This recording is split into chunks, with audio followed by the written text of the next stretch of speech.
গেল কয়েক মাস আমরা যখনই সাকিব আল হাসানকে নিয়ে কথা বলি তখনই আলোচনায় আসে রাজনীতি।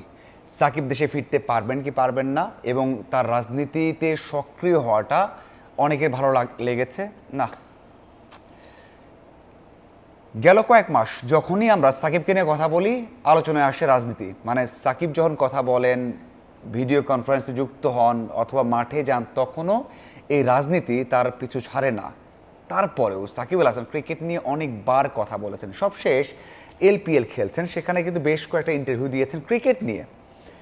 ওইগুলো ইন্টারভিউ নিয়ে বা ওই কথাগুলো নিয়ে খুব একটা আলোচনা হয়নি, কিন্তু আলোচনা হয়েছে সাকিব আল হাসান যখন একটা ভিডিও কনফারেন্সে যুক্ত হয়েছেন এবং রাজনীতি নিয়ে তার যে অবস্থান সেটা কিন্তু আবারও পরিষ্কার করেছেন, এবং সেটা হওয়াটা স্বাভাবিক। সেজন্য আপনি অপছন্দ করতে পারেন, আপনি ঘৃণাও করতে পারেন, কিন্তু সাকিব তার অবস্থান পরিষ্কার করেছেন এবং তিনি যে রাজনীতির সাথে সক্রিয় এবং খুব বেশি মনোযোগ দিচ্ছেন সেটা বোঝা যায়। কিন্তু তার আগে যে ইন্টারভিউগুলো দিয়েছেন সেখানে ক্রিকেট নিয়ে কথা বলেছেন। তিনি খেলতে চান 27 বিশ্বকাপ, তিনি দলের সাথে থাকতে চান, এবং সবচেয়ে বড় সবচেয়ে গুরুত্বপূর্ণ যে বিষয়টা বলেছেন সেটা হচ্ছে যে তিনি এখনও দেখেন যে জাতীয় দলে তার জায়গা আছে।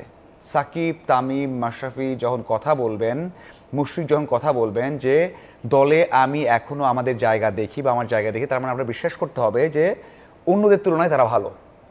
সাকিব যখন বলেছেন, কারণ কখনোই তো দলের বোঝা তিনি হবেন না। এখন আলোচনা আসা যে আগে সাকিব আল হাসান যে কথাটা বলেছেন, আসলে কোন ফর্ম্যাটে সাকিবকে খুব বেশি বাংলাদেশ দল মিস করছে বা এখনও বা আগামী 6 মাস পরে চাইলেও খেলতে পারবেন। দেখুন, আমরা টি-20 দিয়ে শুরু করি। টি-20তে সাকিব সবশেষ খেলেছেন, মানে 24 সালের বিশ্বকাপটা সবশেষ খেলেছেন। সেখানে তার ব্যাটিং গড় 24 সাল যদি দেখেন খুব একটা ভালো ছিল না। 16 গড় রান করেছেন, একটা 50 ছিল, এবং তার স্ট্রাইক রেটটাও কিন্তু কমে গিয়েছিল 106। মানে ওই বছর বল হাতে 9টা উইকেট নিয়েছেন 12 ম্যাচে, এবং তার গড়টাও 27 হয়ে গিয়েছিল। বাট ইকোনমি একটু ভালো ছিল, বা সাকিব যেমনটা করেন তেমনটা ছিল আমরা বলতেই পারি। বাট উইকেট কিন্তু কমে গিয়েছিল, তো সেই দিক থেকে আপনি বলতে পারেন যে পারফরমেন্সটা কমেছিল। বাট ওই যে সাকিবের পারফরমেন্সটা কমে গিয়েছিল, তারপরে কি দল জায়গা পান না? আপনি যদি খেয়াল করে দেখেন তার জায়গাতে যারা খেলছেন, নাসুম হোক, রিশাদ হোক, মানে ওই জায়গাতে কখনো নাসুম খেলেন, কখনো রিশাদ খেলেন, আবার ওখানে মাহিদি তো আছেনই, মানে স্পিনারদের মধ্যে। তো ওই জায়গাতে এমন অলরাউন্ডার কি কেউ এসেছে? মানে আপনি যদি চিন্তা করেন, নাসুমতে ভালো বল করেছেন না তার বছরগুলোতে, এখন করছেন না। আপনি এলপিএল এর ফাইনাল ম্যাচটা তো অবশ্যই দেখেছেন, সেখানে কি করেছেন, মানে কি দারুণ একটা স্পেল করেছেন। মানে 15 রান দিয়ে 2টা উইকেট নিয়েছেন এবং ক্রুশাল টাইম উইকেট নিয়েছেন, এবং ক্রুশাল টাইমে বল করেছেন, এবং পুরো টুর্নামেন্টে কিন্তু 11টা তিনি উইকেট নিয়েছেন এবং 9 ম্যাচে স্টার্ট করেছেন। এমন একজন ক্রিকেটার, বয়স হয়ে যাচ্ছে, ন্যাশনাল টিমে খেলেন না, কিন্তু তাকে কিন্তু প্রত্যেকটা ম্যাচেই খেলানো হয়েছে। তার মানে ইন্টারন্যাশনালে তার এক্সপোজার এবং তার পারফরমেন্সটা আছে বল হাতে। তো নাসুম জামিল খেলাতে পারবেন না? পারবেন। এবং নাসুমতে ভালো ব্যাটিং করবেন না? অবশ্যই করবেন। তার মানে এই জায়গাতে তিনি জায়গা দেখেন, আমিও দেখি, আমারও মনে হয় যে হ্যাঁ, সাকিব আল হাসানকে আপনি এখনও ন্যাশনাল টিমে নিয়ে এসে এখনও খেলাতে পারবেন, এবং এই জন্যই বলেছেন যে এখন আমি জাতীয় দলে আমার জায়গা দেখি। এবং অন্যদের সাথে তুলনা করলেও আপনি সেখানে কিন্তু সাকিবকে এগিয়ে রাখবেন। অন্য আরও একটা বিষয় আছে, আপনি যদি সাকিবকে মাঠে রাখেন, ক্যাপ্টেন সাকিবকে, এটা অন্য কারো কাছ থেকে পাবেন না। Never ever. তার যে সেন্সটা, প্রতিপক্ষ ভয় পাবে, প্রতিপক্ষ সাকিব মানে একটা অস্বস্তি থাকবে, এবং সাকিব কিন্তু সবাইকে চেনেন। বিশেষ করে যেগুলো weak team, Afghanistan, Zimbabwe, Ireland, Netherlands, যাদের সাথে বাংলাদেশ দল হেরেছে রিসেন্ট, তাদের সাথে বাংলাদেশ দল কখনোই হারবে না। হ্যাঁ, হারেছে আগেও, বাট ওটা অঘটন হিসেবে ধরতে পারবেন। সাকিবের সেন্সটা এমন। এখন আসা যাক ওডিআইতে।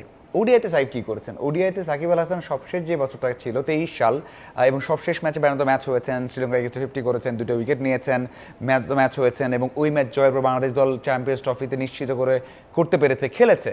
ওই বছর সাকিব ব্যাট হাতে 36 গড়ে 89 স্ট্রাইক রেটে ব্যাট করেছেন।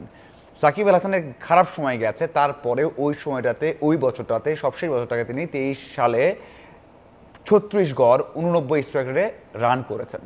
তো 4টার মধ্যে তার 50 আছে। তো আপনি ওই যে ব্যাটার সাকিবকে কখনোই কখনোই ইগনোর করতে পারবেন না ওডিআইতে। আবার যদি আপনি চিন্তা করেন বল হাতেও কিন্তু ওই বছরটা দারুণ করেছেন, মানে দারুণ, মানে 23টা ম্যাচ খেলেছেন, 23টা উইকেট নিয়েছেন, ইকোনমি 4.5-এর মতো। এই জন্য মানে ওই জায়গাতে আপনি কিন্তু রিপ্লেসমেন্ট পাননি, ওই ব্যাটার সাইডকে কারো পাননি। আপনি ওখানেও তানভীরকে বল করাচ্ছেন, ওখানেও নাসুমকে বল করাচ্ছেন, ওখানেও আপনি রিশাদকে খেলাচ্ছেন, কিন্তু ওই সমাধানটা পাননি।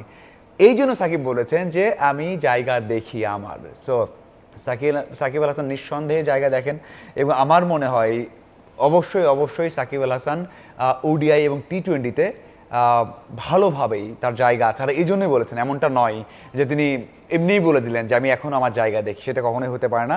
সাকিব সেই কাজটা করবেনও না। তো সেদিক থেকে আমার মনে হয় সাকিব যথার্থ বলেছেন।